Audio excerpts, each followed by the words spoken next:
Hi, everybody. Howdy, howdy, howdy, howdy. We are here once again to draw as we have been known to do in the past. All right. Going in here and working on Mayrel is great, but it also shows me a few things that I know are screwed up. Like I noticed that some of her maps are messed up. And so we're going to have to fix some of those while we're at it tonight. But let's also talk a little bit about and the duck blind. Wait, are you blind ducks? Are you all that it's quacked up to be? See, this is the question that we ask here on Quasar Art Collective. Are you all that you're quacked up to be? Anyway, depends on the maps.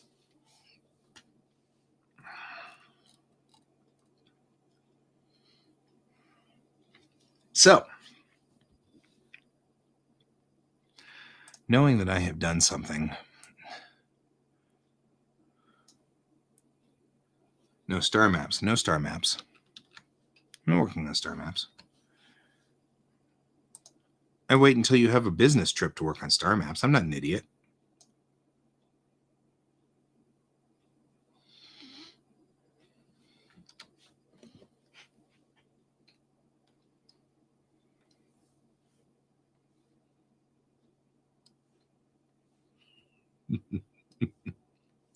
I have totally adopted my father's smarmy smile.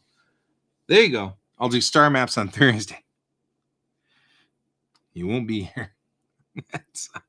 Because then you won't be here. All right.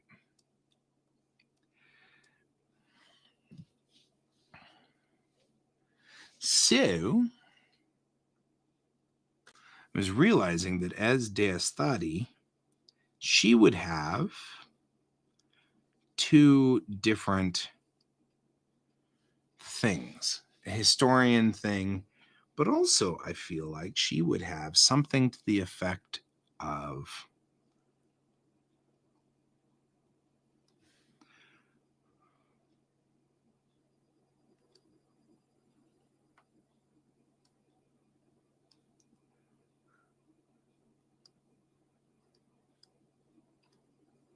crossed quills. And the reason that I think she has crossed quills is to say that she's a writer or a composer. More a writer, probably, than anything else. But I was thinking about this, want to make it so she has crossed quills. Because I think, first of all, that's kind of kick butt. The idea of crossed quills is kind of cool.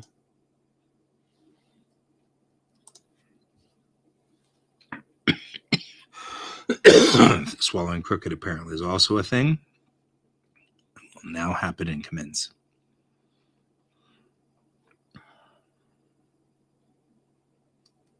There we go. And then we'll center it.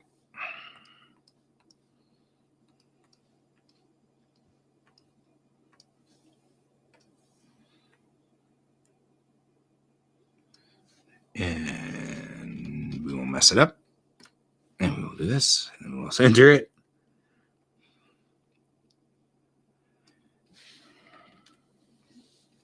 So, she now has crossed quills. We don't have music. Like, Pepper's just hanging out there. Just see, he's going to start crying at some point. Because I am not clicking on the Christmas music, Pepper. It is brutal. Oh, that is rough. So I just want you to know. No more Mariah Carey? No more. Man, I cannot tell you how banned Mariah Carey is in this household. I mean, she's banned in this house. Yep. But I think part of the reason that she's banned is because my wife shares the same name and is just over her saying, "My name's Mariah," and they're like, "Oh, like Mariah Carey?" I think she's over that. I think she was over that at like 12. So, because apparently would be nobody's too. named Mariah, you know. So, I would be too. yar. I mean, yeah. I had Yep. to tell people that, for a while I was kind of over my own name. There was Names 5 are dogs important. in my neighborhood named Pepper. Mm-hmm. You know, I just had that discussion today with another friend. Names are important. well, when you put a name to someone and it's not a normal, it's not a John or a Christopher or something along those lines. Well, I know, but calling you Beelzebub was a little over the line. I'm just saying. I'm fine with Beelzebub. Just don't call me Satan. It's all right. Can I call you Satin? Because you're smooth.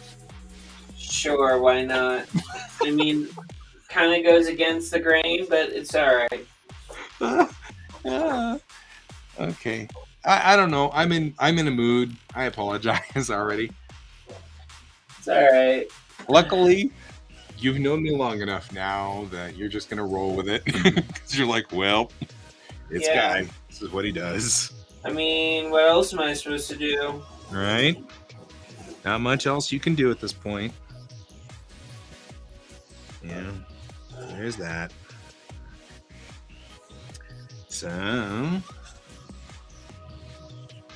we're going to put this over here.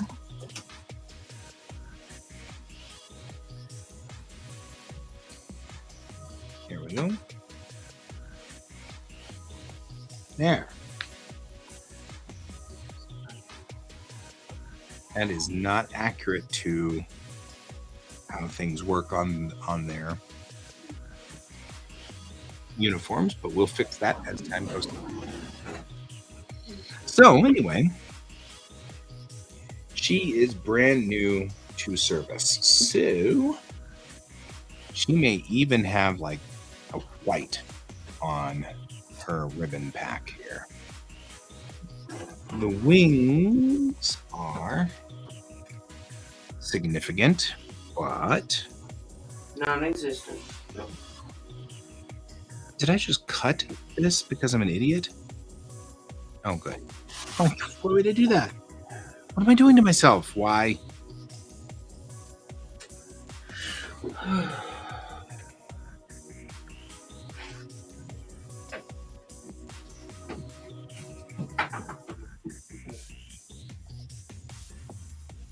All right. Not this design document. We need the other design document now.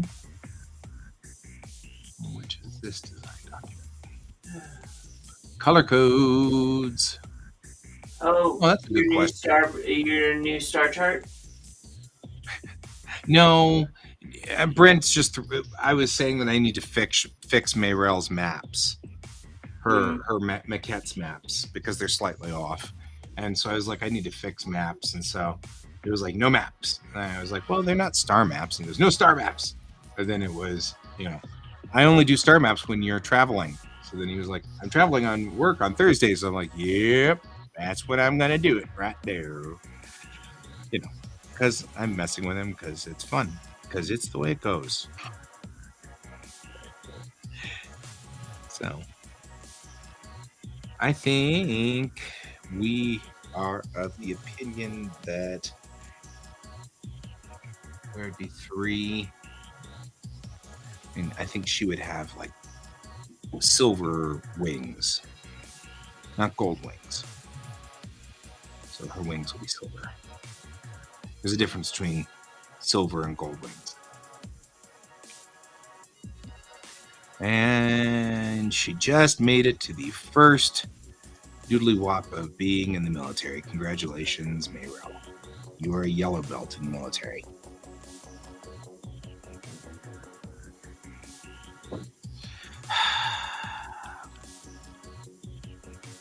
And I have to do this. What do you have to do? I'm on the Wrong layer. Totally on the wrong layer. Stop! But why? You're on the wrong layer. There.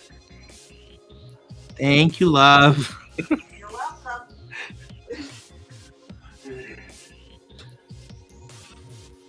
You know what would do me a lot of good, though? If I were down here on this and just went through it and did this.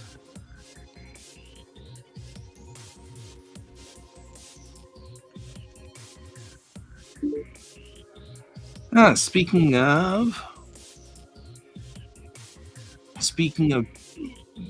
okay, wait, what am I speaking of? Beelzebub? Are we speaking of Beelzebub or Satan? Satin. Speaking of Satin, it's Can. So I don't know. I don't know. I'm in a mood. Apparently, Guy has gone nuts. Yeah. Wait. apparently so. I was gonna say, haven't I always been here? All right. What are we working on today, gentlemen? Do we know? Does anybody know? I'm writing. Okay. I'm doing comic stuff. Excellent. What are you doing, Guy?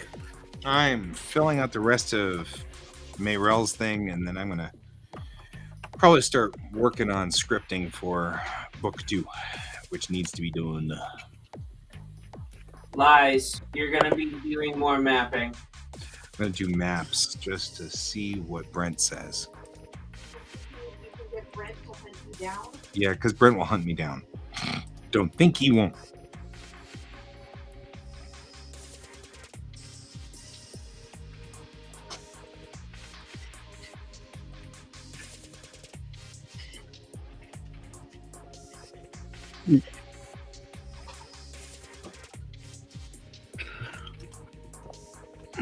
And that is an interesting set of colors.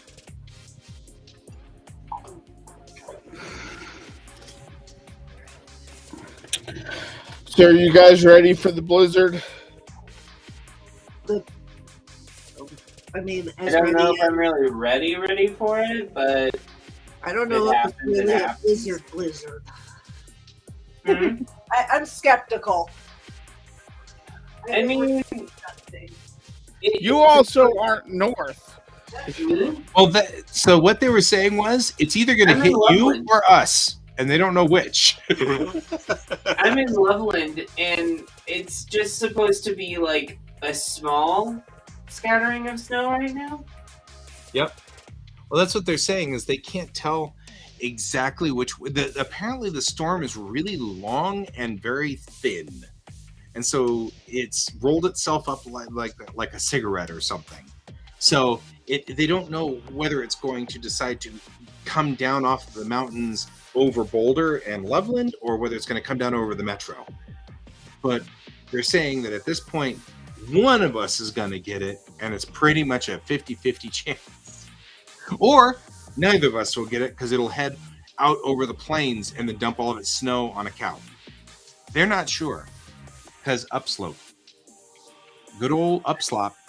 I'm sorry, I'm just gonna say it's the wacky weather of Colorado and call it a night. Yep, I'm good with that. I mean, if it happens, it happens. If it doesn't, it doesn't. Either way, my husband still has to work. Yep. Yeah, so do we. That's why we're here.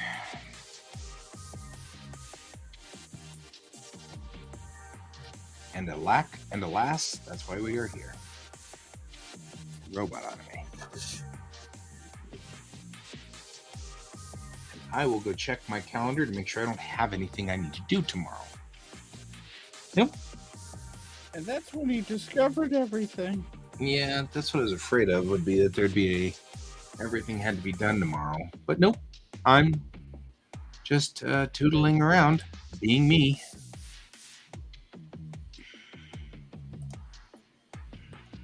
So,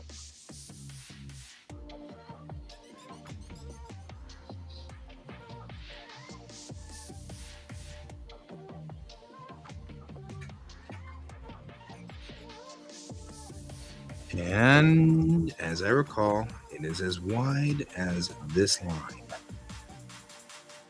So what I really need to do is take you and say, put, paste, select. At this point in time, if you don't know what the UMC Kittywake's service patch looks like, I can't help you. Oh, did you see the 2 new background musics? Yes. If you play that Christmas music, Satan will appear. You have never, it's the most discordant, weirdest, I don't know what its problem is, music that I have. Oh man, it was horrible. I was like, what in the? Oh, I have to hear this. Okay, well, You have that's your own risk. me.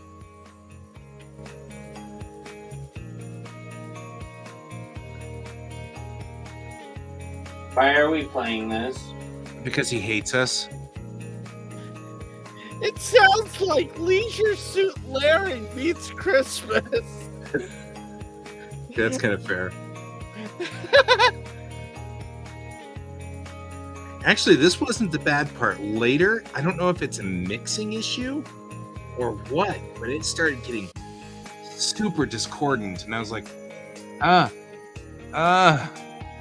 my soul. My soul.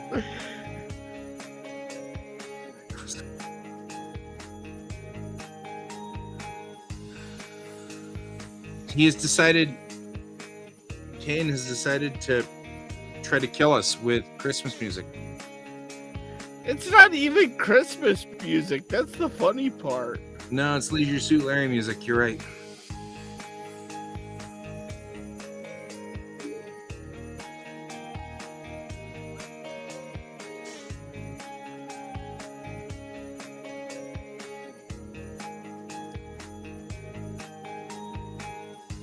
I don't know. Maybe it's because I had it turned down, or maybe it'll start getting discordant later. I don't know. But it started messing with my soul. It's not bad right now. No, it's not bad now.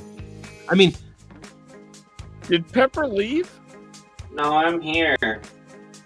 I just don't want my face associated with this music.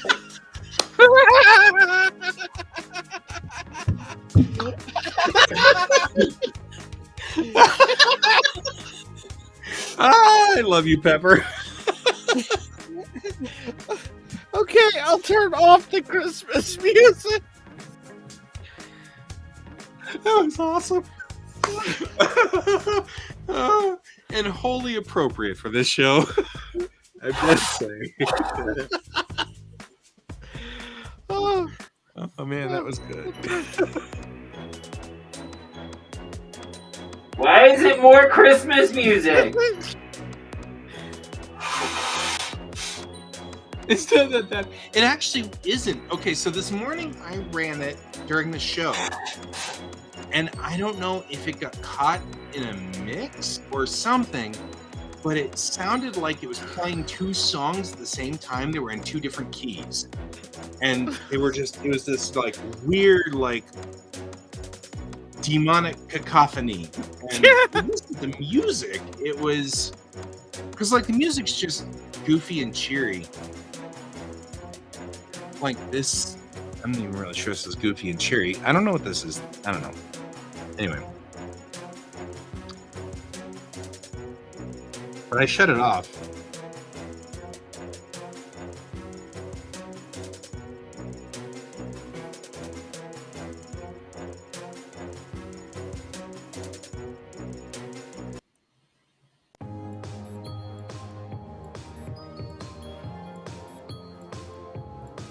This just sounds like Kmart music. Right? Shut down the blue light specials. Right? It just sounds like They music come you hear in today for Christmas at Kmart. And I mean, legitimately, beggars can't be choosers. We've got to have something there on he goes here. again. I'm sorry, Pepper. I'm gonna turn this off. I mean, I get it. Beggars can't be choosers. and stuff. And but it's still, I don't know. No, not mesh transformation. I need to store it. I just want to point out that you are talking to a person who listens to Halloween music all year round. Sure. Christmas music stirs a lot of weird emotions for me.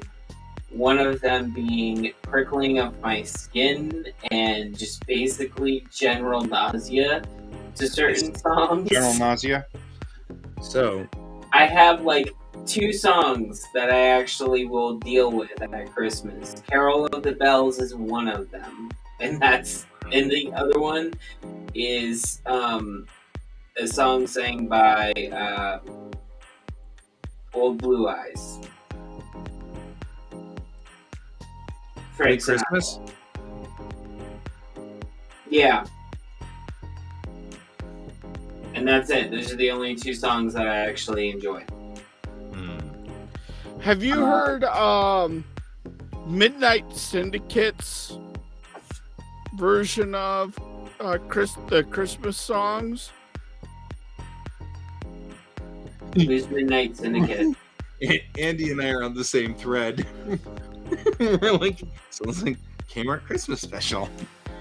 So Midnight Syndicate does a lot of the music for Halloween attractions.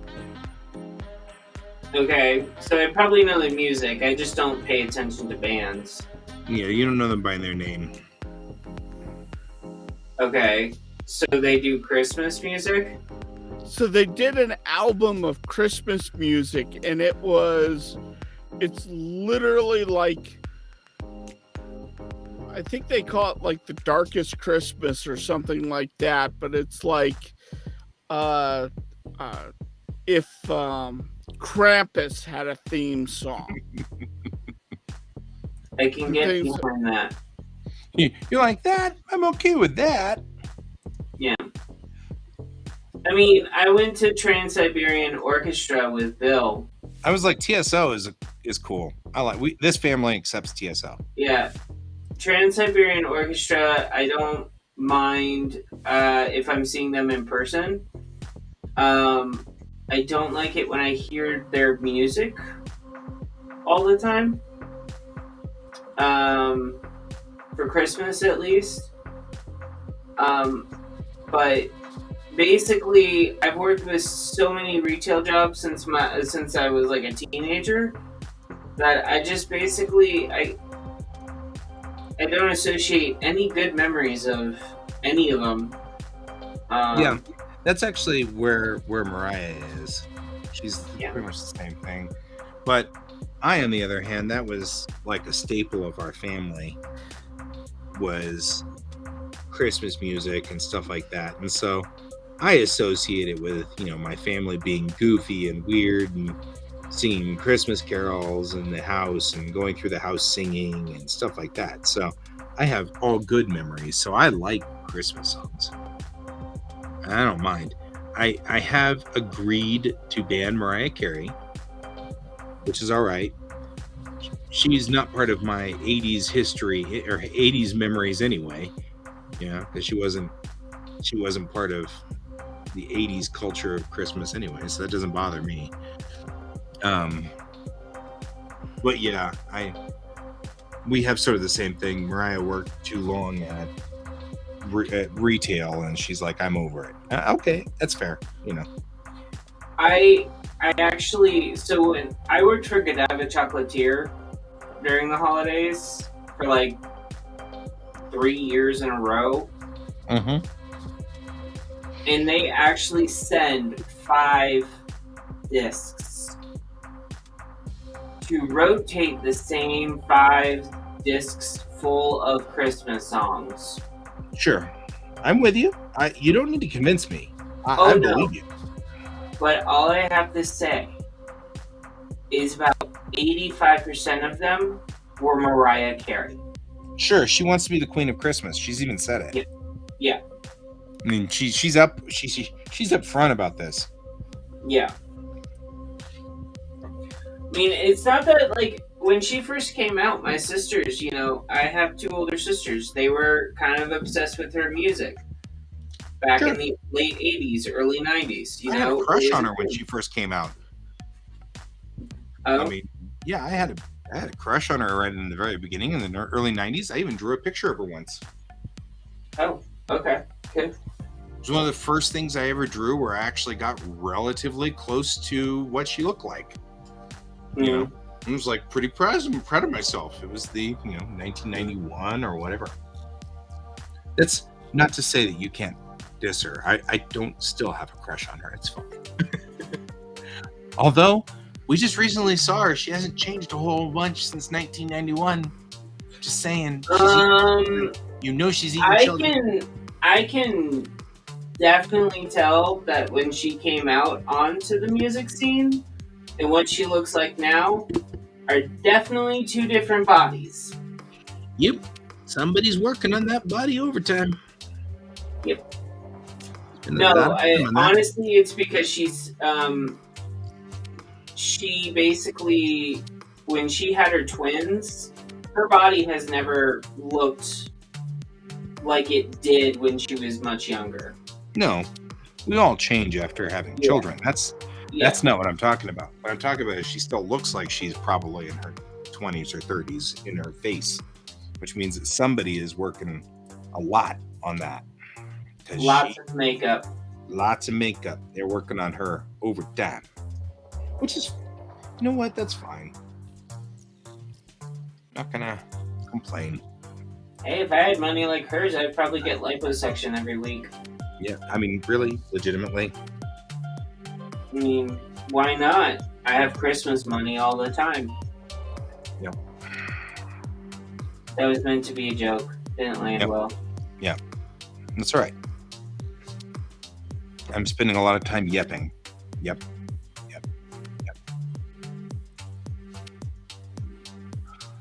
Warp 1.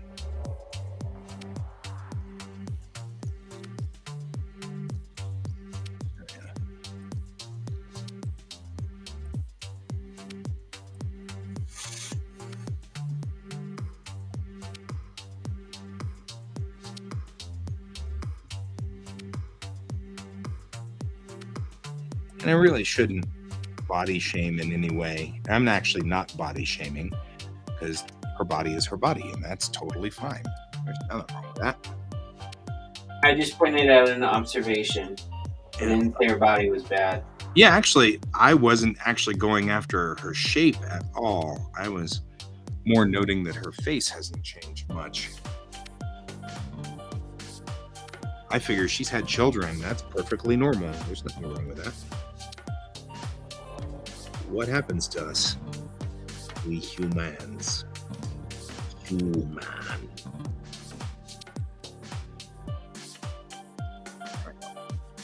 Now we have her service badge.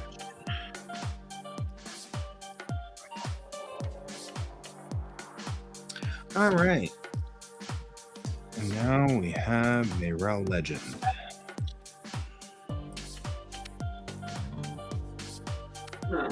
There we go.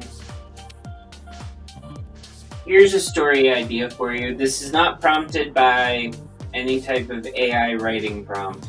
It's prompted by... We've been discussing AI writing for so much. Yeah, I know. Our time. But it's actually prompted by a meme. A little girl or little boy discovers a Ouija board and practices their ABCs on it, not realizing what it is, and accidentally summons a demon, and then commands it to become its playmate. Actually, could be fun. That could be a fun story.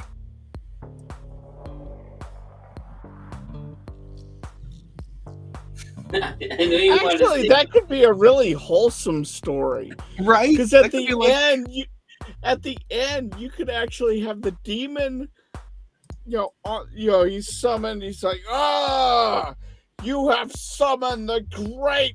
He looks down. It's just this little kid looking up at him with with this these huge smile. eyes. And then the next panel is you see, and D stands for demon, which Right. and he's helping her with her ABCs, you know.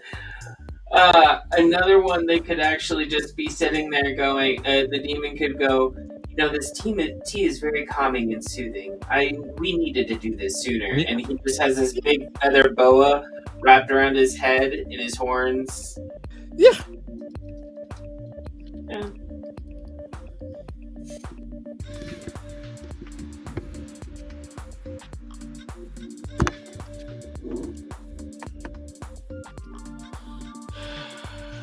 Where was I going with this?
Oh, I know why.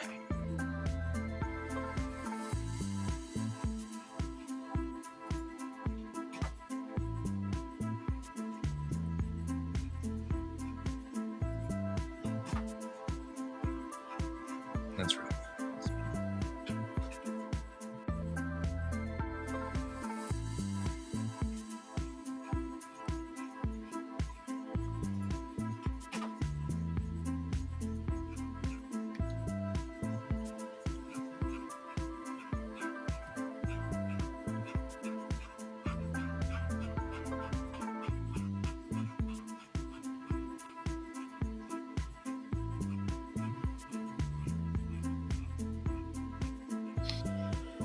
All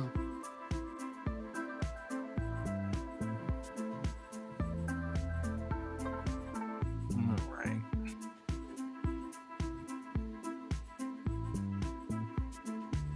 Okay, I think I pulled my main characters now into this.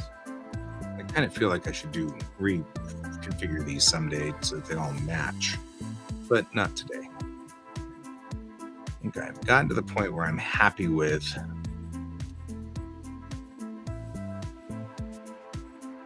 this, although I think that I'm worried that Chang's uniform is not correct anymore either. It's like I can't seem to decide what I'm doing. I'm indecisive, gentlemen. I'm indecisive. mean, so long as you're not working on another star map, you should be okay. Or another version of a star map. But I need to redo my star maps.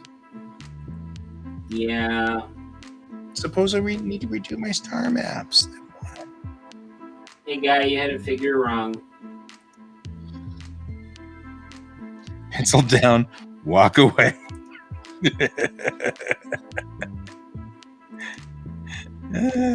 Bob's like, just walk away while you can.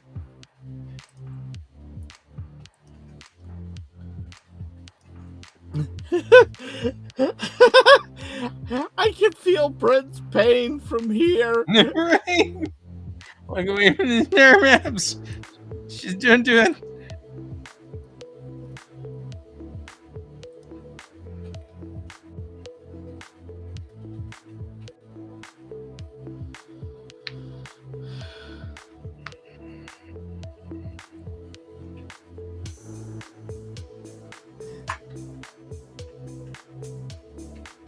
Okay.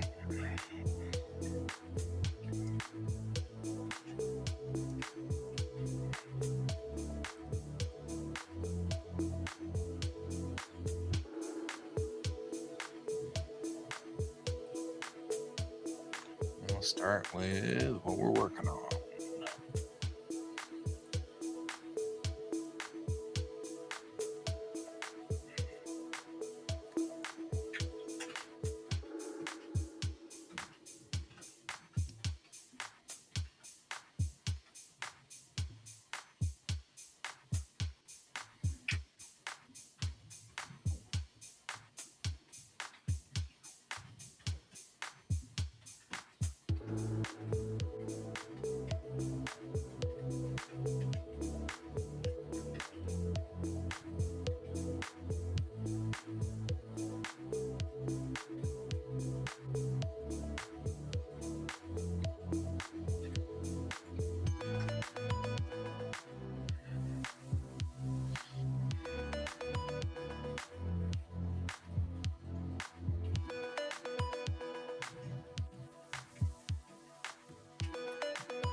For some weird reason, this song is making me think of Sonic the Hedgehog. Do, do, do, do, do. No, it's like one of those songs from the background, like one of the city ones where it's like all polluted. Yeah, Yeah. I could see that.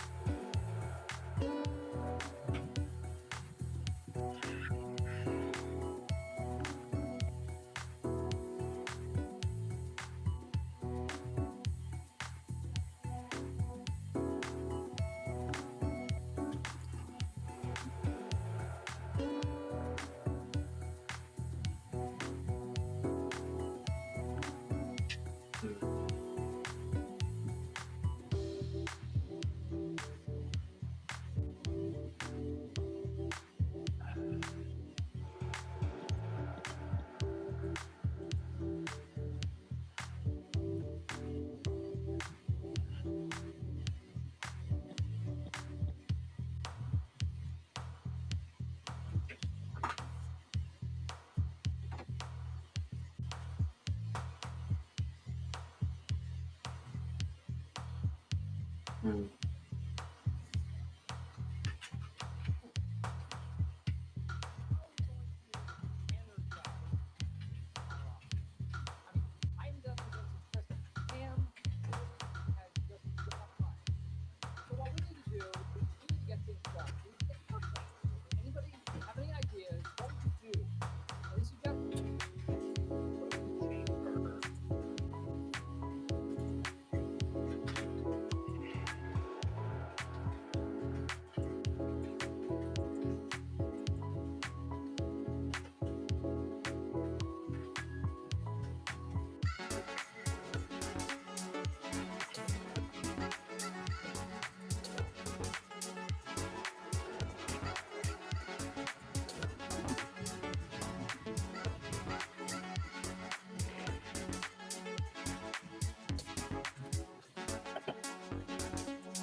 This is not what I wanted to do, but Not what you wanted to do with your Monday night.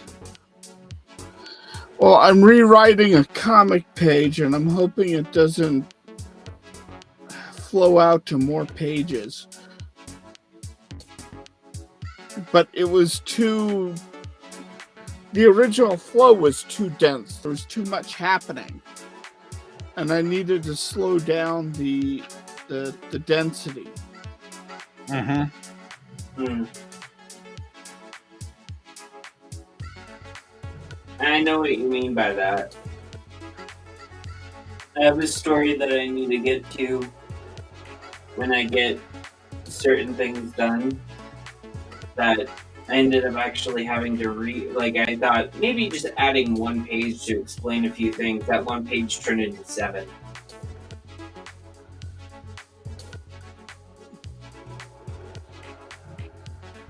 All relevant, too. Yeah, I'm at 40 pages for this chapter so far. And I'm hoping this doesn't add even more pages on top of it. This was supposed to be a 32-page bit.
Well, I'm going to go real quickly make the morning coffee so that I don't have to go back downstairs after this is done. I'll be back in a minute. Aren't you 12 hours too early? I have an automated switch which goes on at 6:15 a.m. But you have to load the thing with water first. So, but if you do that, then coffee You don't is get crunchy coffee. right, and it's magically made first thing in the morning. Moreover, Practically delicious. my wife and I both have this thing where my wife doesn't like to drink coffee that's been burned, so she doesn't like it sitting too long on the pot, and I don't like it hot, so I drink it over ice. So what we do is it turns on, brews the coffee, then the switch turns off 15 minutes later. She comes down, nukes hers, and I dump mine into a cup with ice, and it works for both of us. The coffee is fresh, even if we get up at like 7:30. It still tastes relatively well. So, but that's the beauty of hooking it up to the Alexa.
Somebody lost the race. What happened to the race? I said somebody lost the race. He tries to race me up the stairs, Oh, and I caught him on the way up. Which is all right. He gets the scritches and he's okay with it.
Hey, Donald.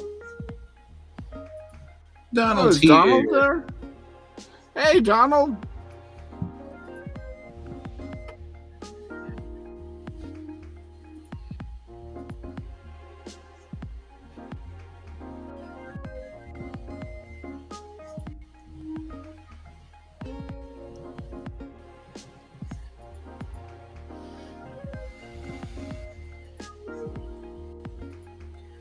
So, Bill got his birthday present, not birthday present, Christmas present early. And so now we have a 95K, 65-inch, big flat screen TV that's OLED capable in our family room. Nice.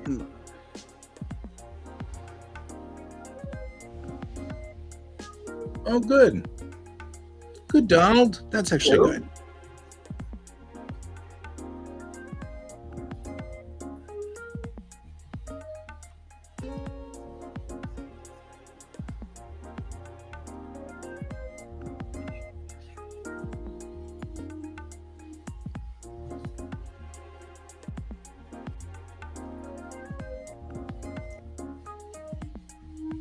You're right. You need to binge watch something worthy of that TV. So he turned on The Expanse. If you're going to do that, it's got to be Expanse. Well, we don't have Picard. That's fair. I'm okay with both. Yeah. We did go on YouTube and we follow an art restoration channel.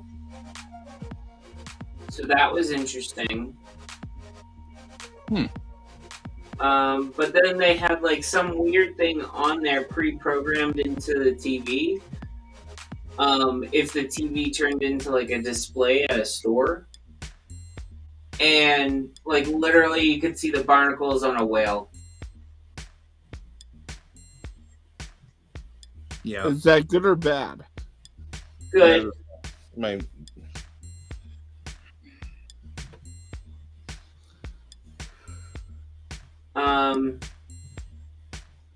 Oh, and we hooked up our Wii to it. Not Wii. Nintendo Switch.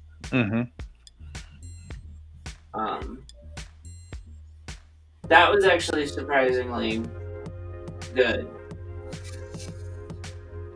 That's cool. But he keeps worrying about the screen being burned, and I'm like, we just got it.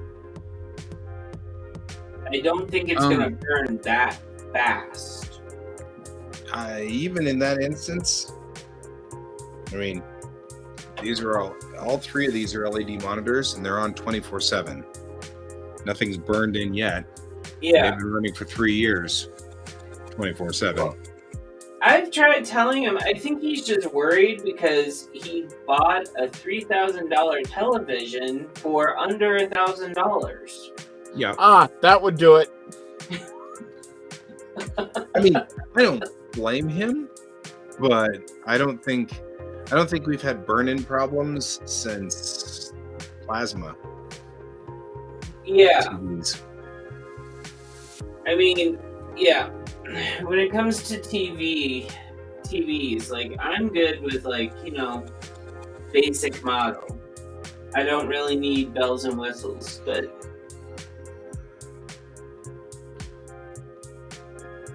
once families start growing and people are over and they're sharing stuff with us, all the kids are going to be looking at that screen and just go, man, I didn't really realize that cartoons would glide like humans.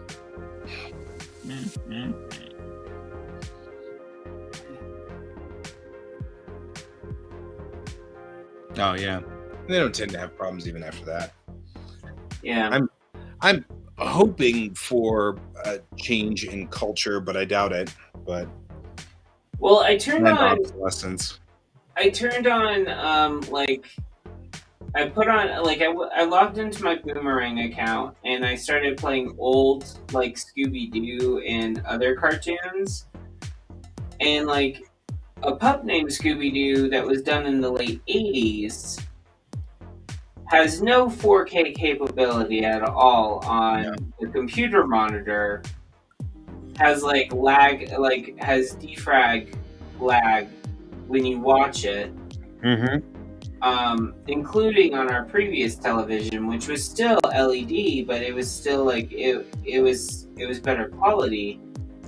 I played it on this one, and it seems like it automatically did something, and it looks 10 times better.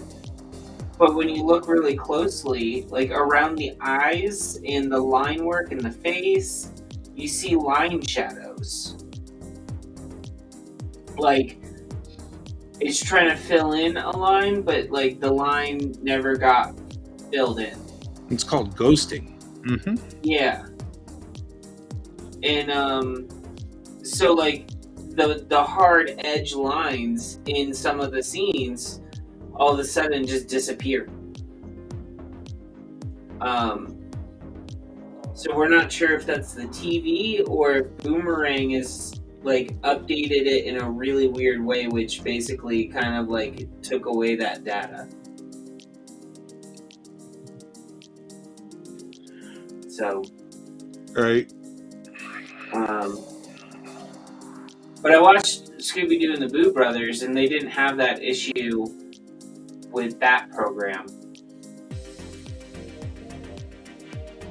But the monkey looked cool. There you go.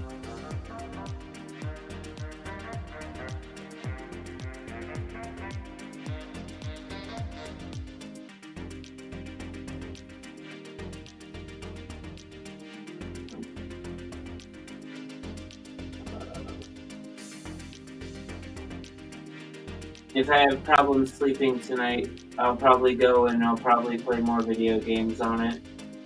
All right.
I may be able to get out of this scene in the right number of pages. That'd be amazing.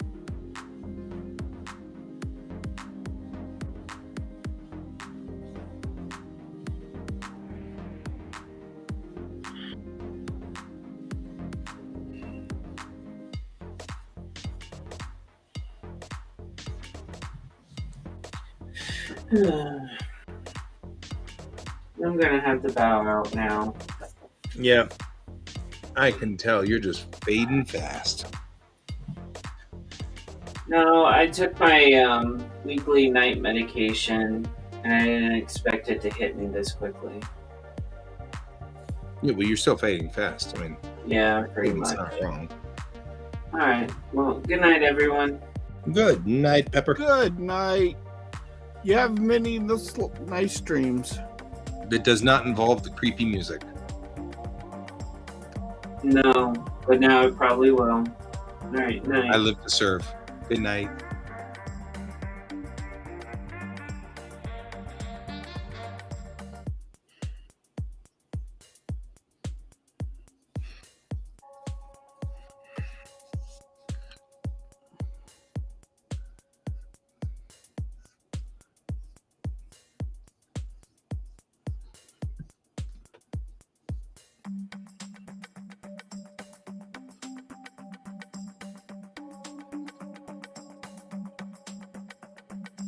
Service? Nah, probably not.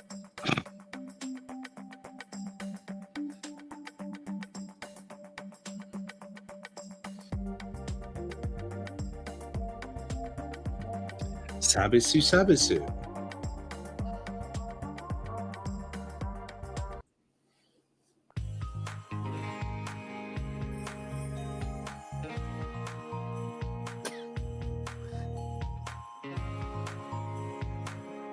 Let's see if it goes demonic. I don't know. This sounds a lot like the car commercials. Yeah, we Yeah, can the leave it holiday here for a while. Unlike Pepper, I just, 2020 or 2023 Kia Sorento. it's the Can Special XP. I think the funniest part is you put the demonic music on, and then you started to go bad network on us.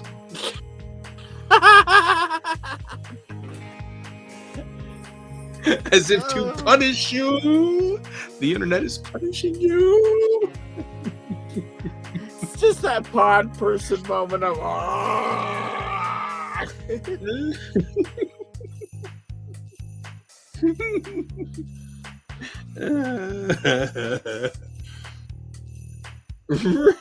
Drone over flights of golf courses. Oh man.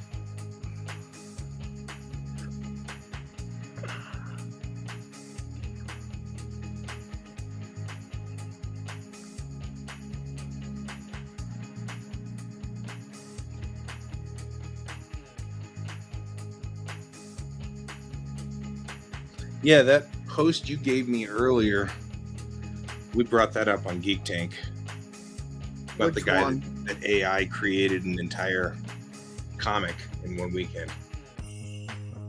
Yeah. And then he couldn't figure out why Everybody was so artists mad. were so pissed off at him.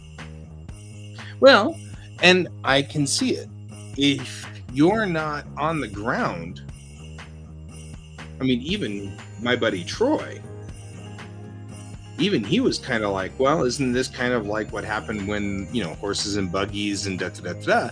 And I said, well, maybe, but you're talking about phasing out creativity effectively on this one. It's not phasing out a technology where a whole bunch of carriage drivers are going to have to learn how to drive an automobile. We can't just learn how to pilot AI. You know, it's gone. We're gone. We're out. We're out of somewhere. We're gone. We're, you know, this is effectively putting us into putting us out to pasture. You know, we're the horses. This isn't horse carriage drivers. We're the horses. You know. And then the guy goes, well, I guess they have a legitimate, you know, we need to have a conversation about this. It's like, we need to have a conversation about this before this happened. Yeah. Well, and the other thing that was interesting was an article I read, and I was going to send it to you, but then I lost it because it was one of those random Google articles that it puts on now your Google homepage. So now I get these articles that are tailored to me. So the next time I went to Google, it was gone. But because I was going to send it to you, but effectively it was talking about Kim Jong-gi and his art being used after he died. The article said, and it's a very interesting and painful statement, which was, you know, up until this point, now they won't even let us die. And he was like, we could at least think that we could give our descendants some modicum of comfort in knowing that when we become more valuable when we die. And he's like, that was already brutal enough to have to wrap your brain around. But now with AI, you don't die. So you don't even get the ability to do that. You know, we've been diminished to the point where not only can we no longer make money living, but we can no longer make money after we have died. And he's like, that's even more brutal. And I was like, wow, that hurts. 'Cause that's right. And his family didn't even get a say in the matter. Right? That person just did it. Oh, yeah. Yeah. Totally morbid. It's brutal. You know, it's the... So when I said earlier, I said, you know, I feel like we're living out that Jurassic moment in Jurassic Park. Mm-hmm. And it's that moment in which Ian Malcolm Was talking about.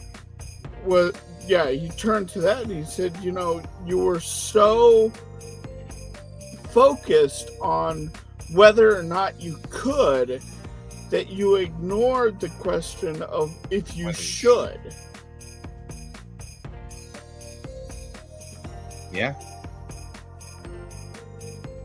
And that's where we're at, is now it's, you know, here's the Jurassic Park scientists coming out with these things that they don't know how to care for. They don't know what the ultimate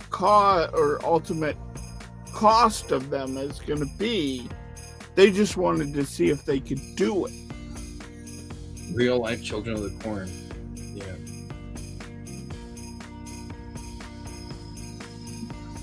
You know, and they're calling us Luddites and all this, and it's like, we're not Luddites. No, we're the horses. Really, what I was saying to Troy was that we're going to have to soon seriously talk about people in the culture that do not work. Yeah. And just supporting them, because that's the nature of the beast. Yeah, you've put them out of every available position there is. Yeah, I mean, I've got photography as a backup, but now AIs can do much better photography than I ever could with your phone. You know, Yeah. your phone does a better job than I do as a professional photographer. So I'm out there. They're going to take away my art, so I'm out there. It gets to the point where it's like, and then of course, you know, I'm now too old to retrain, you know, for most places. So we're going to have a real discussion about a whole bunch of qualified, educated individuals who cannot get a job anywhere but McDonald's. And by getting a job at McDonald's, they make too little money to pay for their houses anymore. And they have to go live on the streets. And that's going to be a real discussion. Well, and that's already happening with even regular jobs. Mm-hmm. Like, I had a job in which I was getting a fantastic salary and still not making enough to even afford an apartment. Right. And that's going to have to be a real discussion. We're going to have that talk.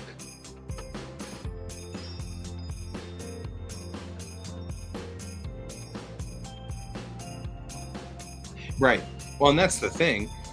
They're roboticizing fast food too, so we won't even be able to get a job at McDonald's.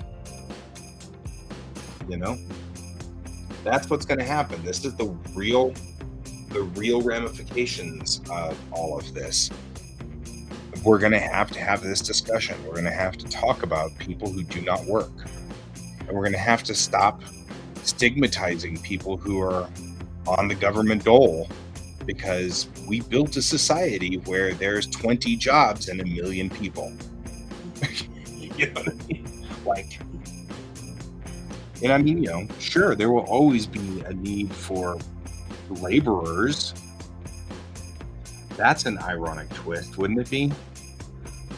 No, there won't. If the humans became the slaves because the AIs were the only ones running the big jobs, and all the humans could ever get a job for is a laborer. Yeah, and these guys aren't thinking in those terms. They're thinking in terms of, yeah, I want this fast free buck that didn't cost me anything to do. Right. I didn't want to have to actually hire an artist, because it's, you know who's behind this. It's the same group of people behind Bored Ape. Yeah. It's the NTF guys. They want a fast dollar, and they don't care what the cost is until the cost comes for them, and then they're like, well, we didn't want this. It's like, you made this. Well, and what do you do with genies that are out of the bottle? Yeah. I mean, it's the same thing. We have the same problem with everything. You know, they say you can't legislate morality, and that's pretty much true. You can't legislate morality. You have to just make society take a left turn and accept it. You know? I don't know. If they can legislate freedom of picture, then they can do morality. They just don't want to, because it'll cost them money. Well, maybe, but I mean, if you say AI art is illegal, then I mean, people are already downloading it on their machines.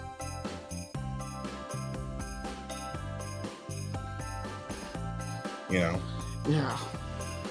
So I mean, it's already on people's personal machines. So there's no way you can illegalize it. You know, somebody will. You know. Yeah, I mean, there's self-checkout at all the stores. There's, you know, McDonald's is working on burger flipping machines that do far better than. I mean, I went to fast food twice today. I hate to say this, but I spent 28 minutes in a Taco Bell drive-thru because I thought, oh, I'll just get a burrito. And boy, 28 minutes. I was 16 something 18 minutes late to my my Japanese meat because of it. And I hate to say this, but a machine would have done that much faster. And all you'd need is one dude to grab the bag and go, here you go, thank you, you know. So Yeah. but the genies Well, are already they out have- of the box. Sort of. In some areas, they're still being developed. Because, like, for chefs, there are chef robots, but they're extremely expensive and kind of limited. Mm-hmm.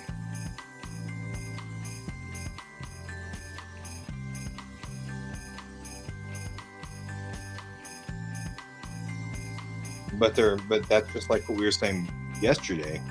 Limited for now. Yeah. You know? Yeah, eventually they won't be. Yeah, what's happening is people who are trying to make a better world for people who are in horrible jobs are making robots for that lower style of job, and it's going upward. And then people are messing around with these upper jobs and going downward, and the job market's squeezing into that center zone. And what's happening is all of us can't fit in there. Like I said, we're going to have a real discussion about basic. You know? And that'll never pass. So what's going to happen is there will come a time where a significant portion of Americans will be unemployed and homeless and dead before people go, man, we just have these huge mass graves of poor people. We've got to come up with something, you know. So there's gonna be a moment, and it's a culture change. It's a shift in culture, you know. Because I mean, legitimately, the way you make this work is you force a tax on all of those machines that are doing jobs and dump that into the government dole and make that pay for the people who are homeless and jobless. Yeah. I mean, that's what you do. So you can hire an AI to do it. It's because of the tax system, it's gonna cost you $300 to do this, or you can go hire Can, who will do it for $299.99. Then, if you choose to go with the AI because it goes faster than Can, even though Can is freaking fast, you can still go with the AI. It'll cost you a little bit more, and the money you pay will go into the tax, and that tax will then go to paying for Can, who's now unemployed. Yeah. That's the solution. And it's going to end up being out there somewhere. And they're going to hate it. Because they're going to say it's unfair. But if you play it out by saying, you're paying for all the people who are now on unemployment because they can't get a job. I mean, I've got like 12 skills. I'm very diverse. I consider myself very diverse, but like 11 of those skills are now handled by robots or machines of some sort or another. Yeah.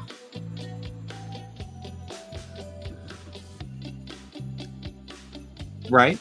Well, and again, I'm just making up numbers, Bob, but you know, whatever's the cost that it costs to pay for Can to live on the government dole, that's what you tax the AIs for. So if you tax the AIs that, and the AIs will then turn around and pass that on to the customer, or the AI companies will pass that to the customer, at which time it's just cheaper to hire Can. And we fix the problem. There you go.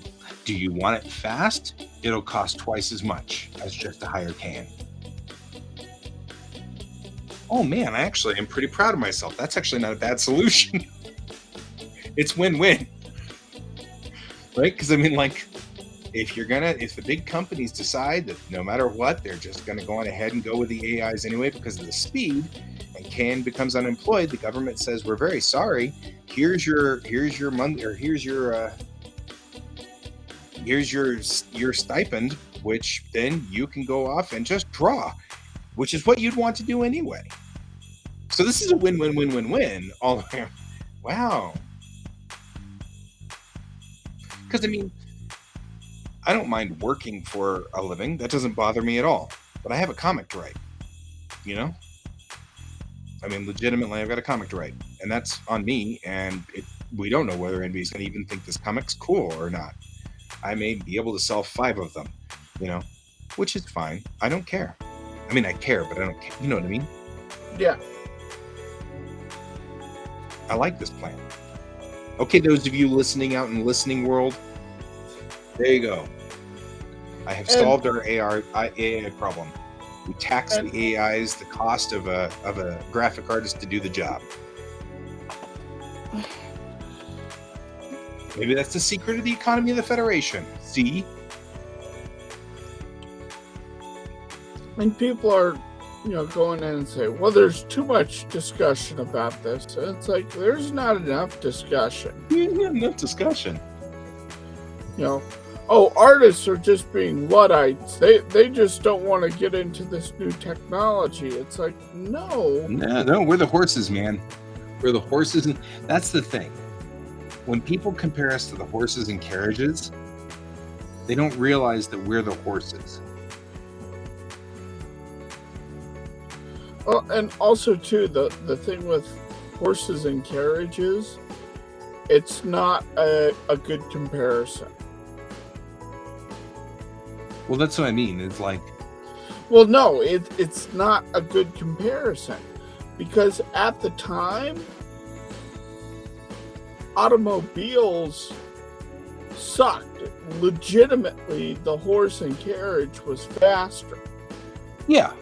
We look at it now as, this is the new up and coming thing, and it put all of the carriage drivers out of business. Well, no, the carriage drivers became automobile drivers.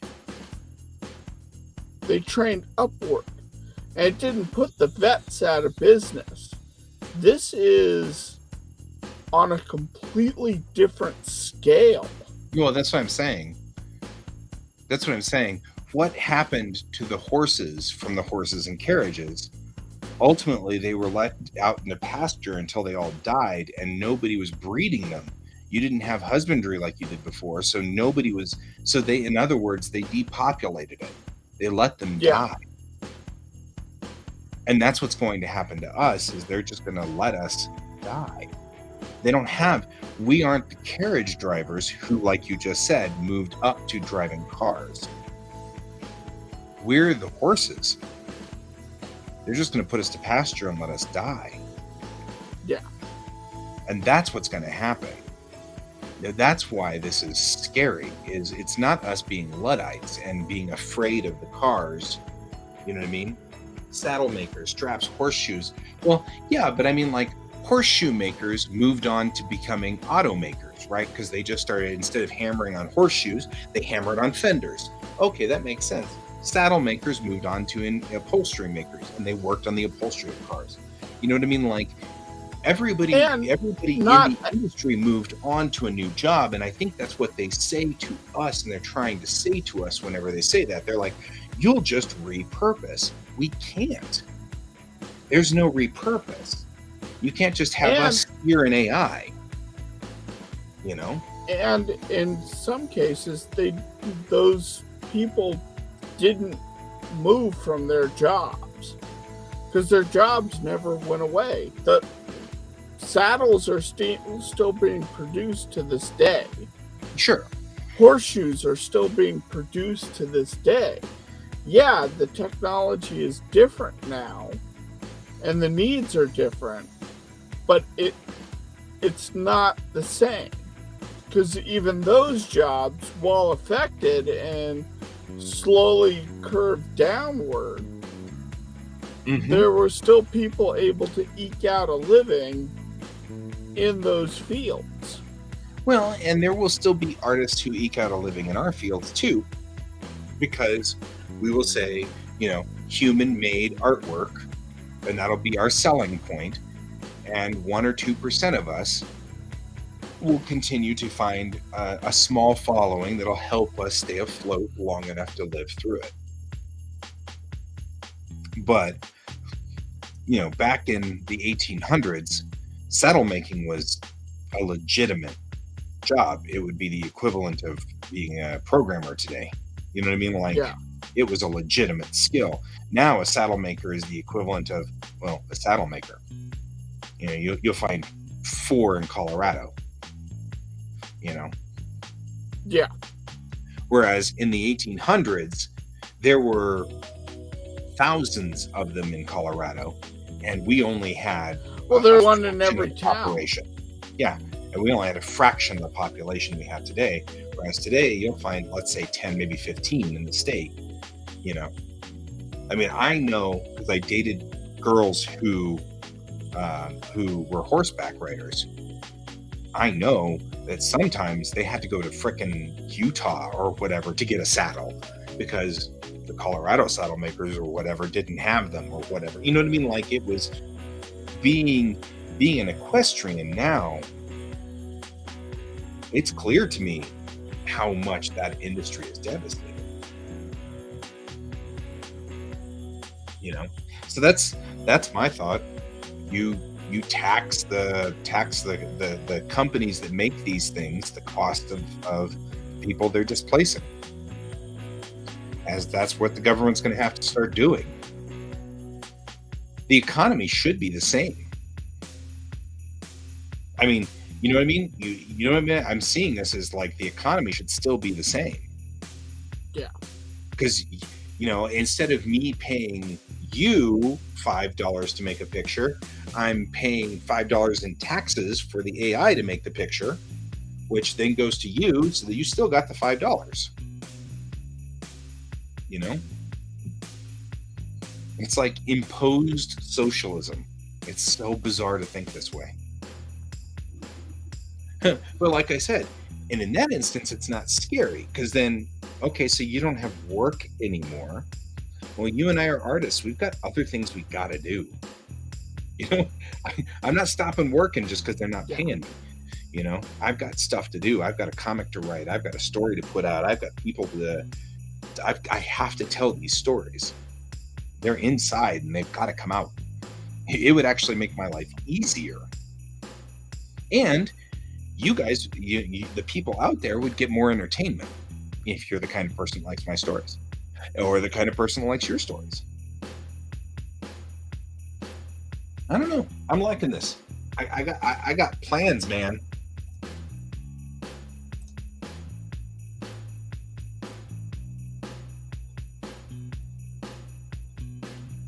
Yeah, I didn't mean to stop you. A lot more than what you'd think, Donald.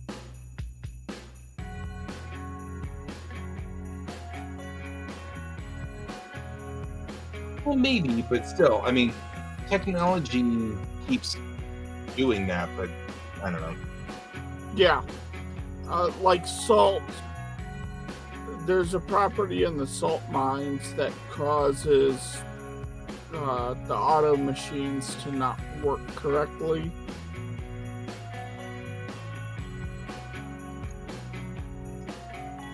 Oh, what race?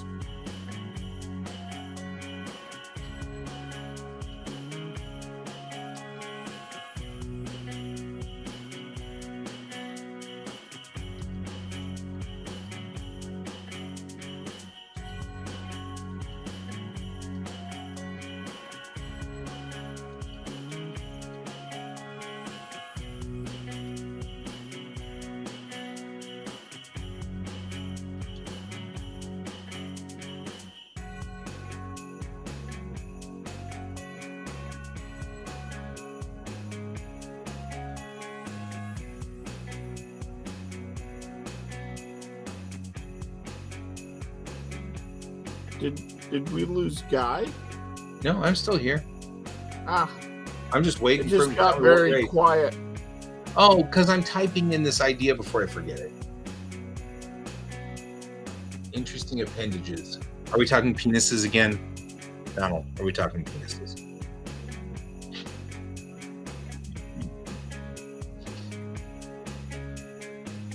Pepper was doing AI generated stories about penises at one point in time, so this has become a running gag.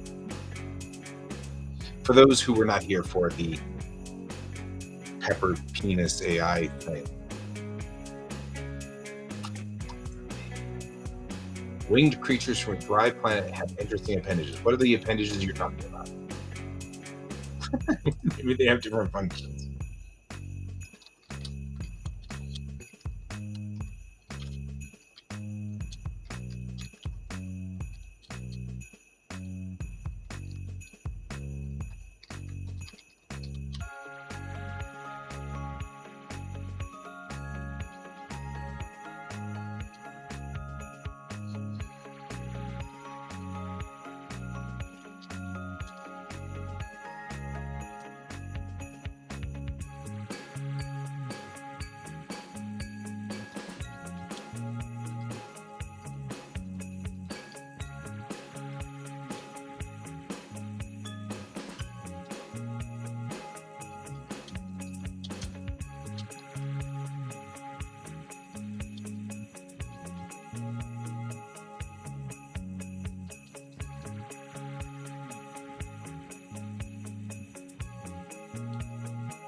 What are we doing here?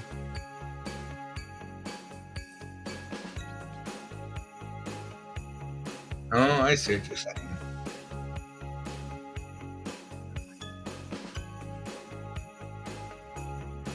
So kind of like a sea star, except airborne. So you're saying kind of like a starfish, but instead of each appendage then has like a membrane between it so it can fly. It's not a bad idea. Well, might be both. Could be either.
I mean, honestly, Bob, there was an evolutionary reason why we created birds. So I'm willing to go for if it swims, there's probably an evolutionary reason. If it flies, there's probably an evolutionary reason.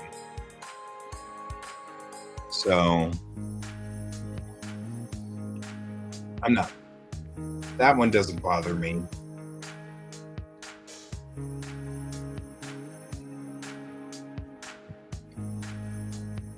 The biggest thing is that it has to be able to manipulate. I am a big proponent of that. That is definitely a Desmond Morris theory that I subscribe wholeheartedly to, which is the He believes we got our big brain because we had to make these hands, and the hands were for pulling things out of shells. And by doing that, we developed a larger brain to control the small, fine manipulation of objects. And that led to our ultimate evolution up the ladder. So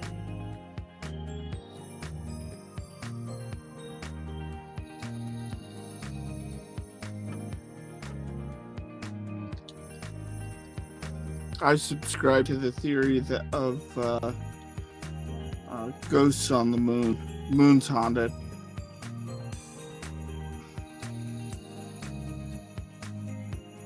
Oh, please tell me your reference. I don't. What are you talking? Well, okay. To be fair, the audio did cut out a couple of times. So, what did you say?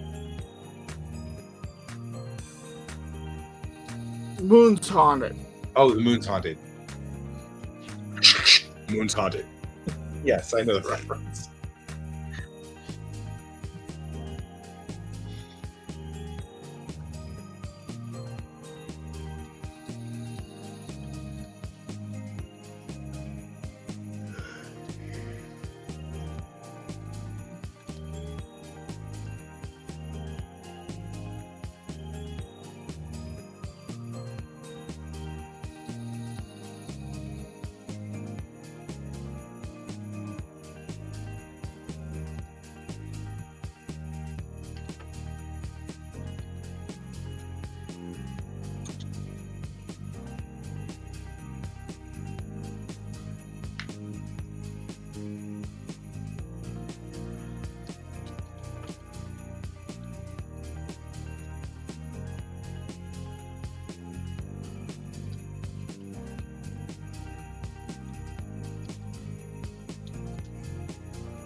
I like the flow of this page better.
So it has photosynthesis when it's in higher altitudes?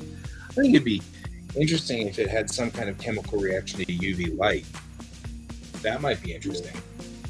I think we've lost can and got can back. That was a lost can and the can came back. Yes.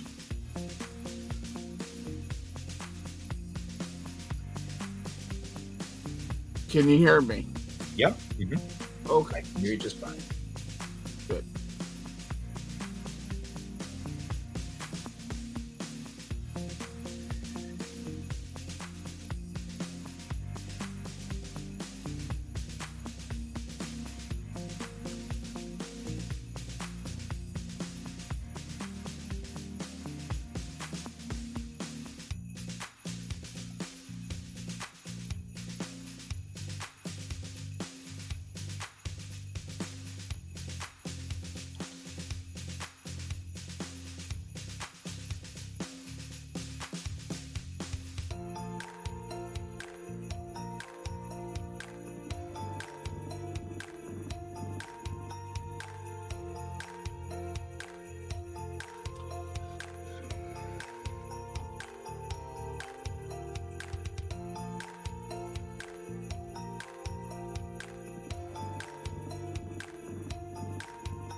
Yeah, me too.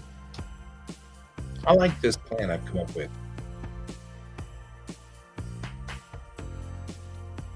I like this page. This is a good redo on that page.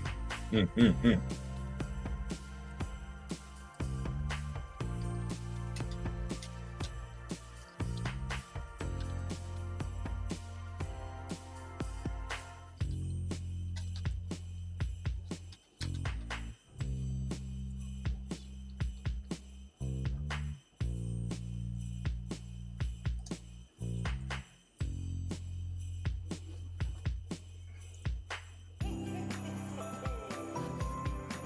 There, I have posted my theory. Now it's out in the wild.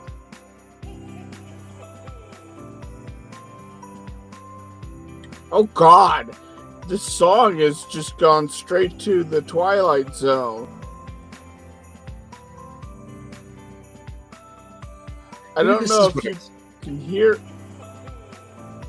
I don't know if you can hear it, but there's a random Santa ho ho hoing in the background of this song.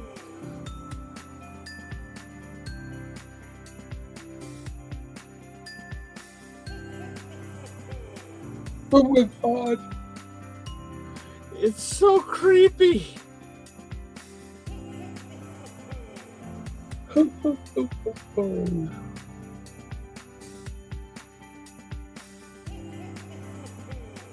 Oh my God.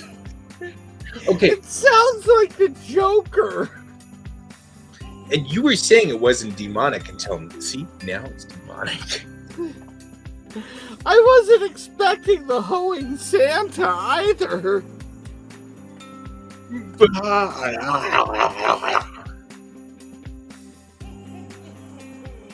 See? Oh, oh, oh, oh, oh. Oh my God. Oh my God, make it stop.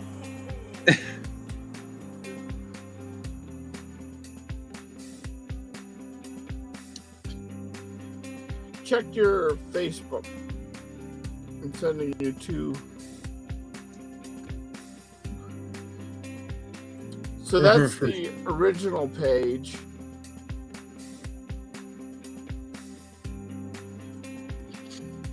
And then this is the rewrite. Okay. Oh yeah, that flow is much better. Oh yeah. I'm in.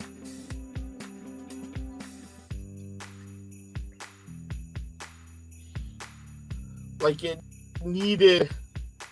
I kept looking at it and going, this isn't meshing with me. There's something wrong with this page.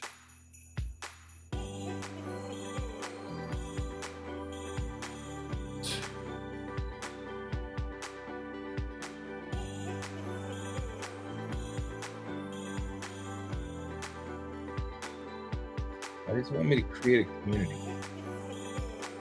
I don't want to create a... Yeah, there's a lot of ho-ho-hoing going on there.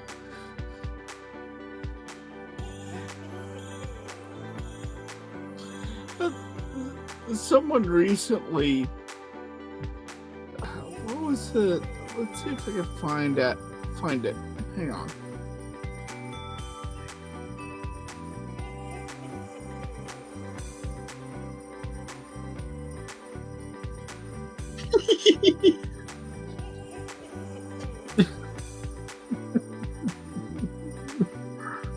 What this means I'm is scared. more cowbell.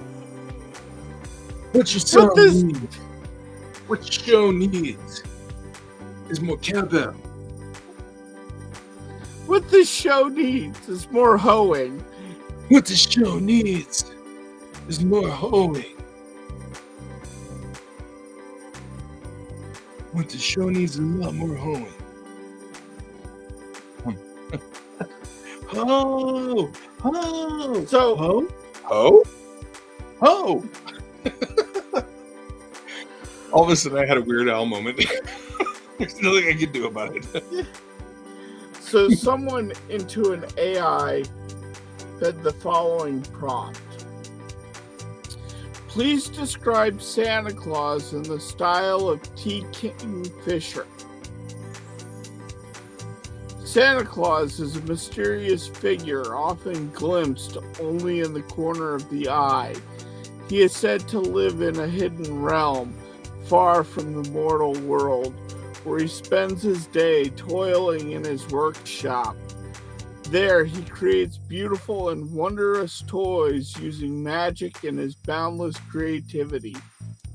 On Christmas Eve, he sets out on a long and treacherous journey, traveling to the homes of every child in the world to deliver his gifts. He's accompanied by a team of loyal companions, including his loyal reindeer and faithful elves.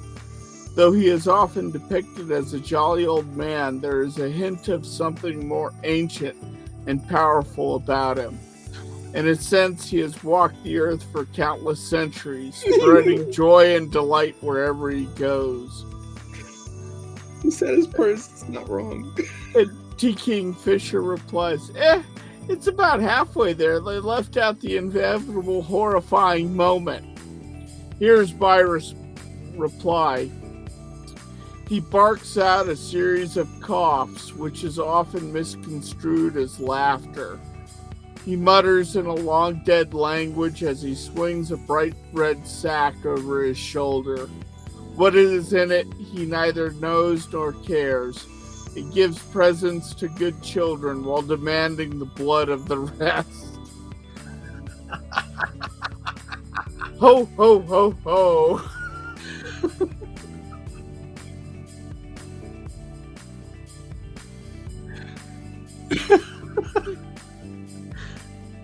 Oh man, this is brutal.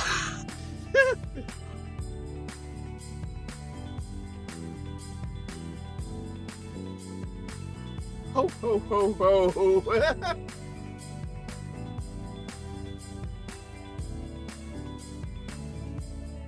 Right.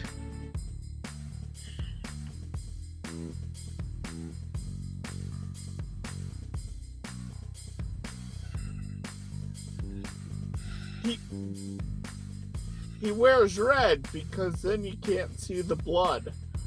Right.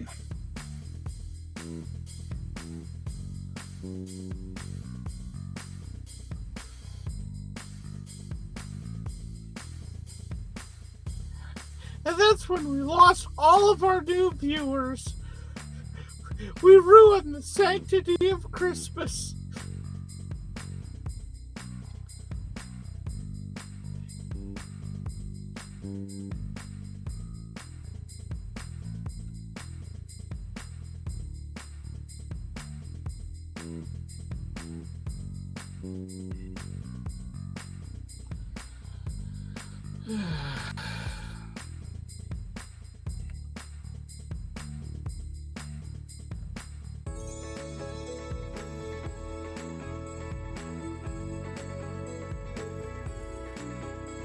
There we go. Much better.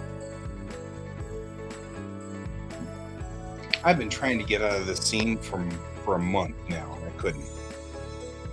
I think I finally got it.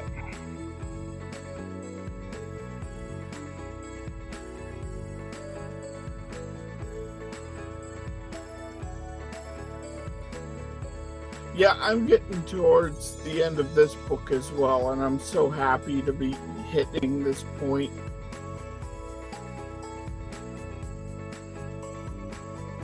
Yeah.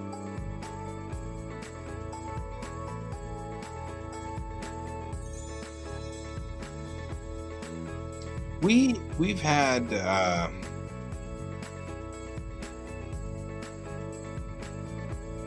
dearth of mirth in our culture over the last, say, 20 years. This is referring to Mel Brooks' Monty Python. Just the nature of our culture has gotten grimmer. And now the comedians are into dark, satirical humor and not necessarily into whimsical, bizarre humor. We don't get the Zucker brothers and Mel Brooks and Monty Python. That's considered too unrealistic. Or in the case of Mel Brooks, you couldn't make the movies he made because they're too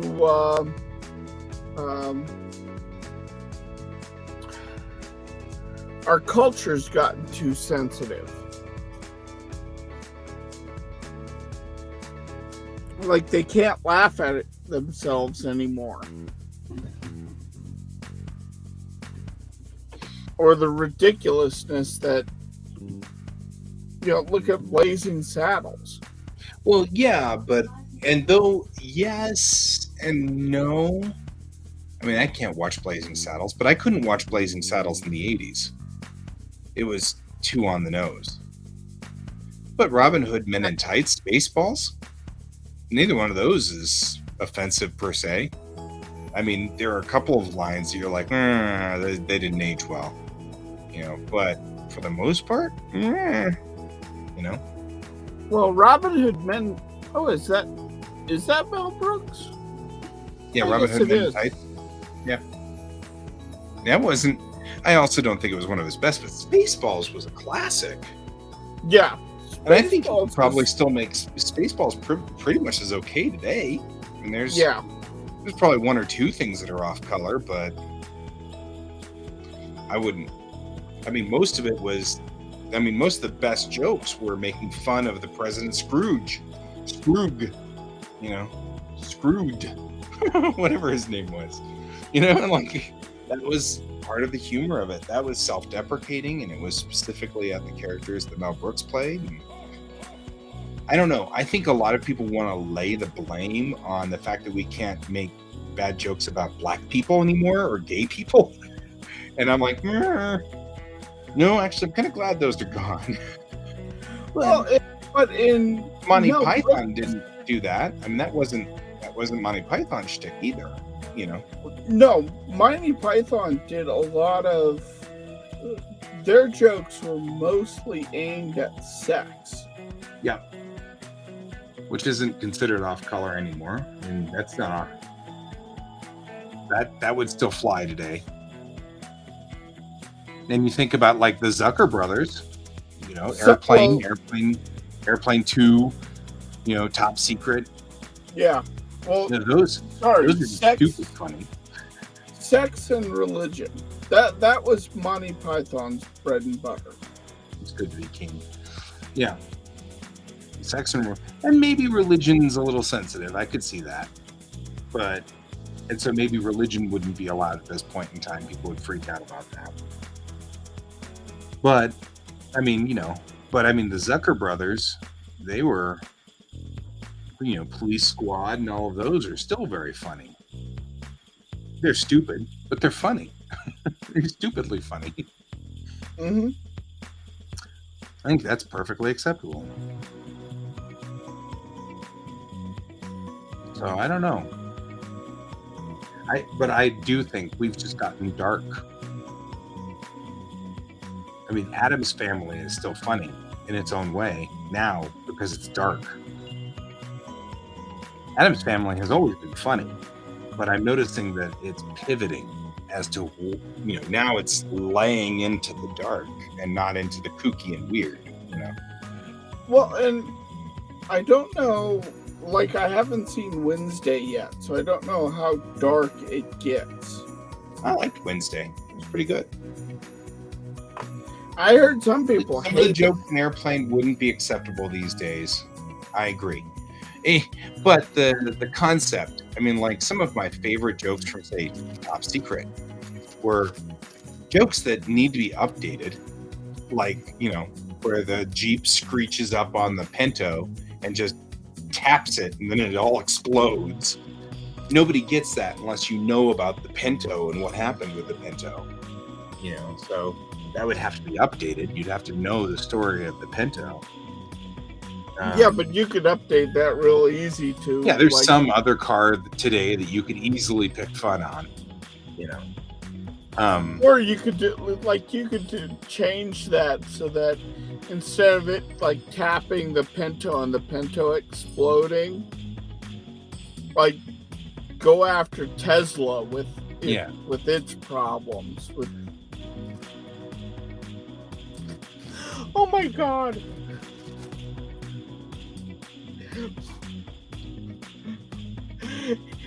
It just sees a child and gets angry. Right. Right. It goes up and taps the Tesla, and the Tesla drives off and runs over two children. Yeah, like an overreaction. But I mean, like, that's there's something but it's the same thing. I mean, like that.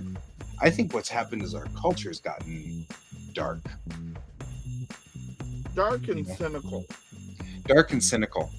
I think that's the thing. Is it's gotten really dark and cynical. Like, even the cartoons, there's a lot of cartoons I don't enjoy. Like, Yeah. I do not enjoy Rick and Morty. Yeah.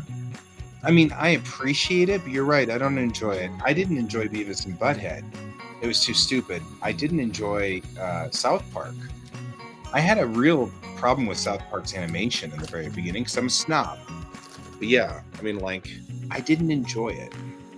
But like other things, like, I didn't enjoy Breaking Bad.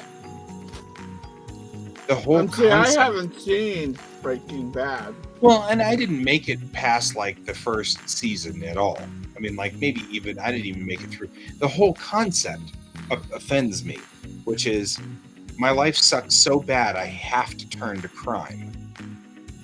That just and unfortunately, a lot of people do that. Yeah. You know, like so many people, and it's almost like idolizing that, and I'm like, we really should do something about that, not idolize it, you know. And I know Well, that wasn't their point, and I know that's not what they were after, but still, it bothered me. And it comes back to one of the I think one of the things that really bothers you that you might not realize is the situation that the main character was in. Mm-hmm. That he was dying of cancer Right. and didn't have the money to fix it. Yeah, I mean, part of it is that's how my mom died. Yeah. I mean, literally, my mom had a heart defect and couldn't afford the surgery. Yeah. And So that does bother me. That I literally lost my mom that way. Yeah. And so that show hit a little too close to home. You may be right. But I didn't like that show because it glamorized crime and drugs and drug making. Yeah. I don't know. On the same token, though, I will have to say that I didn't like season 3 of Enterprise because of the same principle. Taking Captain Archer, and putting him in a progressively suckier situation so that he had to face sucky and very sucky, and then very sucky and super sucky, and then super sucky or ultra sucky. And those, like it never went the other direction. You know what I mean? Like that's why I didn't like third season I don't like the Xindi arc. It's one of the few places of Star Trek where I really don't go back and watch it very often. I can pretty much say I've watched every episode of Star Trek multiple times. Some episodes I've seen maybe dozens of times, but the Xindi arc I've only seen maybe once or twice. I know I've seen it once all the way through, but I don't like it because I don't like that world. I don't like the world of your choice is bad or worse. And then once you've chosen between those two, it's always between the lousy or the lousier, and never is it good or bad,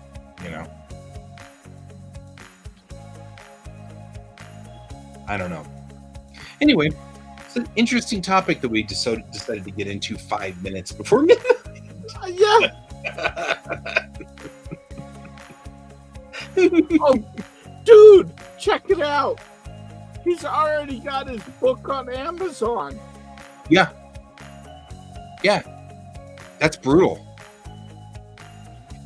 That's painful. If you guys are wondering what we're talking about a guy, I'm not even going to call him an author, who used an AI to write a children's book. Took that. No. This- Yeah, he wrote it. He had an AI write the book and another AI do all the art for the book. That's what I just said. He had an AI write the children's book. Then he took that script and put it through Midjourney to create the pictures for the book, and then made a children's book with pictures that's all written by AI. And then he sold it, and he did it in one weekend. So Saturday morning he starts this, and by Sunday night he's got it on Amazon. A completed book, children's book, all written by AI. So no human real input at all, except to just validate that it ran well. That's terrifying. That kind of speed, when you and I are taking months to get 32 pages out. Yeah. You know what I mean? And I mean, yeah, right? The real life Sharon Apple. Absolutely true. That will sell well during Christmas season. That's just brutal. Yeah. And Bob, the saddest part is this Sharon Apple doesn't have the firepower of the Macross. Wait a minute, that's actually a good thing. I don't want this AI to have firepower.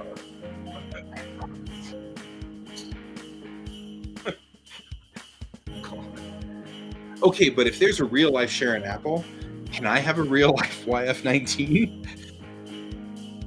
Right? So, yeah, actually, you're not wrong. NaNoWriMo is too easy now. Well, I think really the truth, though, is with NaNoWriMo, it was a personal challenge. You're not allowed to do a whole bunch of things in NaNoWriMo that you can do, right? Like, I mean, for NaNoWriMo, I don't think NaNoWriMo will go anywhere, just because, the rules for NaNoWriMo are pretty straight up. You can't write anything before November 1st. Okay, no problem, And so you only write from November 1st to November 30th, okay, that's cool. So it's like... But you can outline, you can have an outline for it. You could do all the pre-stuff for it. Sure. But the point is, if you used an AI to write it, you're not participating in the spirit of it anyway. You'd be the kind of person that would write it all the year before and then put it out there November 2nd and said, look, I wrote all 50,000 words. So there. You'd be that kind of person anyway. Yeah. So, I mean, the whole thing about NaNoWriMo is that it's challenging a human to do a thing, ticka, put the time in, which is why I never do good at NaNoWriMo, because I forget by day 3 that I'm supposed to do NaNoWriMo, So I forget it exists till about day 6. Yep. Exactly. So, but I mean, if you're using AI to write NaNoWriMo, you'd be the kind of person to write your 50,000 words prior to NaNoWriMo anyway. Yeah. So what's the point? And let's look at this. In regards to both of our works, we've been busting our ass on our comics for a year now. Yeah. When was Anime Hangout? That was March, wasn't it? Wasn't it March? April? Yeah. Something like that. Let's see. Hang on. I don't think it was as far back as July. No, it's not July. It was early. I thought it was February, March.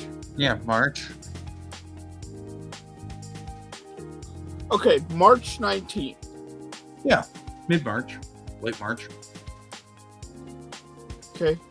March 19th is when I had the idea for this book. Mm-hmm. And I'm coming up on 1 year of writing it. Well, not yet. You're 3/4 in. But still, I'm coming up on it soon. And you are by far the fastest artist in our group. Like, you're a phenom. I mean, you're just bizarre. It's weird. You're weirdly fast. And I mean that in a good way.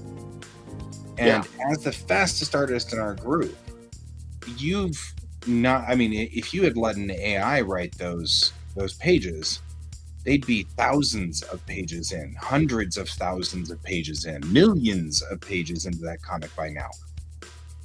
And that's the thing that worries me. I am much slower than you, like by like 2 orders of magnitude slower than you, because I am now, I'm only 32 pages in with another 20 pages on top of maybe, so 50 pages tops to this comic at all. You know what I mean? And that's lightweight compared to you. And it's taken, and I put pin down in July, you know, and in a half a year, I'm going to have 50 pages. That's where I'm going to be in half a year. I will have 1 full episode by May, which is the goal, so that I can have all of Momentary Ghosts ready to go for IACon. But and then hopefully you and I will share a table at Fort Collins. You know what? We might want to start trying to share tables on a more regular basis. When we're always here together, and it would cost less, and we could always be at the tables together, and then it costs us less money for both you and me, and it'll allow us to go to more conventions. And we'd have somebody to man the table when the other one has to go to the bathroom, you know? Yeah. No, that's a good idea. I don't have enough stuff to take up a whole table. And what I'm doing is I'm diversifying so much on my table that there's nobody knows what they're supposed to buy. So I actually think it would do me a world of good to be at a half a table. You know what I mean? And besides, we both want to pedal this, so. And it's 12:12. My lights are going to start shutting off in here in a minute, so I'm going to go to bed. You should too. Yes. I will talk to you. We'll catch you later, guys. Hey, Donald. Thanks for being here. Bye, Brent. I know you kind of sleep. So we'll see you all tomorrow. Bye. Good night. Keep your eyes in the stars. Bye.